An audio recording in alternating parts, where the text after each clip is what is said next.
নমস্কাৰ বন্ধু বান্ধৱীসকল, আজি আমি ভিডিঅ'টোত আলোচনা কৰিম বিজ্ঞান বিষয়ৰ 30টা গুৰুত্বপূৰ্ণ প্ৰশ্ন উত্তৰ। এই প্ৰশ্নসমূহ 2019 আৰু 20 চনত এছাম DLED এন্ট্ৰেন্স এক্সামত আহিছিল। এই প্ৰশ্নসমূহ বিভিন্ন শিতানৰ পৰা সংগ্ৰহ কৰা হৈছে, গতিকে প্লিজ ভিডিঅ'টো লাইক কৰিব।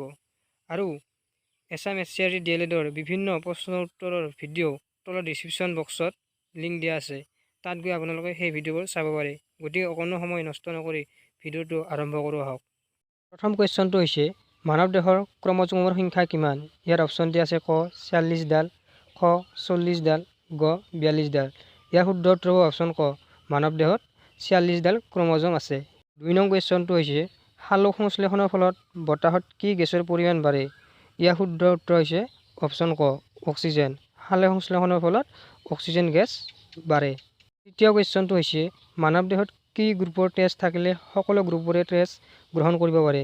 ইয়াৰ অপশ্যন দিয়া আছে ক অ', খ AB+, গ AB-। ইয়াৰ শুদ্ধ উত্তৰ হ'ব অপশ্যন খ AB+। AB+ ব্লাড গ্ৰুপ থকা ব্যক্তিসকলে সকলো ব্যক্তিৰ পৰা তেজ গ্ৰহণ কৰিব পাৰে। চতুৰ্থ কুৱেশ্যনটো হৈছে এম্পিয়াৰ কি? ইয়াৰ অপশ্যন দিয়া আছে ক বিদ্যুৎ প্ৰবাহৰ একক, খ পানীৰ একক, অপশ্যন গ উষ্ণতাৰ একক। ইয়াৰ শুদ্ধ উত্তৰ হ'ব অপশ্যন ক বিদ্যুৎ প্ৰবাহৰ একক। 5 নং কুৱেশ্যনটো হৈছে শক্তিৰ এছআই একক কি? ইয়াৰ শুদ্ধ উত্তৰ হ'ব অপশ্যন খ জুল। জুল হৈছে শক্তিৰ এছআই একক। 6 নং কুৱেশ্যনটো হৈছে পৰ্যায়বৃত্ত তালিকাত মুঠতে কেইটা পৰ্যায় থাকে? অপশ্যন দিয়া আছে ক 4টা, খ 12টা, গ 7টা। ইয়াৰ শুদ্ধ উত্তৰ হ'ব অপশ্যন গ 7টা। পৰ্যায়বৃত্ত তালিকাত মুঠ 7টা পৰ্যায় আছে। 8 নং কুৱেশ্যনটো হৈছে হীৰা আৰু গ্ৰেফাইটৰ দহনত কি গেছ উৎপন্ন হয়? ইয়াৰ শুদ্ধ উত্তৰ হ'ব অপশ্যন ক কাৰ্বন ডাই অক্সাইড হীৰা আৰু গ্ৰেফাইটৰ দহনত উৎপন্ন হয়। 8 নং কুৱেশ্যনটো হৈছে সাগৰৰ গভীৰতা জোখা যন্ত্ৰটোৰ নাম কি?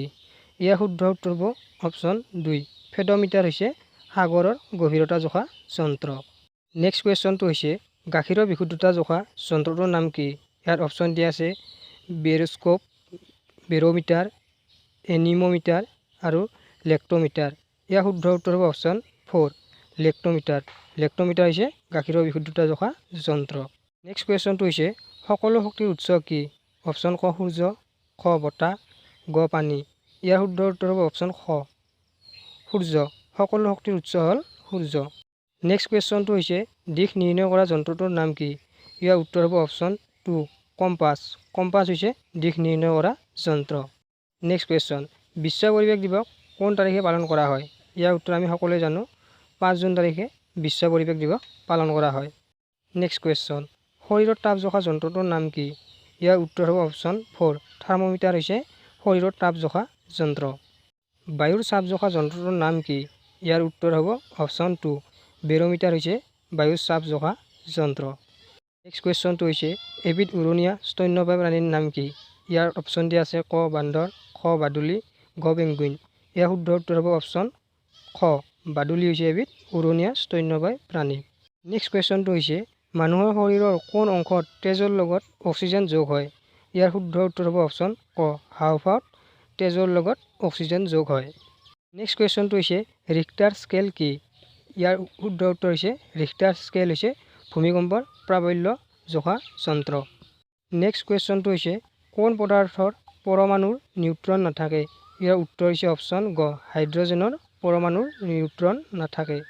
নেক্সট কুৱেশ্যন কাৰ্বন মনক্সাইড বায়ুতকৈ গধুৰ নে পাতল? ইয়াৰ অপশ্যনবোৰ দিয়া আছে ক গধুৰ, খ পাতল, গ সমান। ইয়াৰ উত্তৰ হ'ব খ পাতল। গতিকে বন্ধু বান্ধৱীসকল ভিডিঅ'টো আজিলৈ ইমানেই। যদি ভিডিঅ'টো ভাল লাগিছে প্লিজ লাইক কৰক, আৰু যদি চেনেলটো প্ৰথম আহিছে প্লিজ ছাবস্ক্ৰাইব কৰিব, কিয়নো এই চেনেলটোত অসমৰ বিভিন্ন এক্সামৰ বাবে প্ৰস্তুতি চলোৱা হয়। ধন্যবাদ।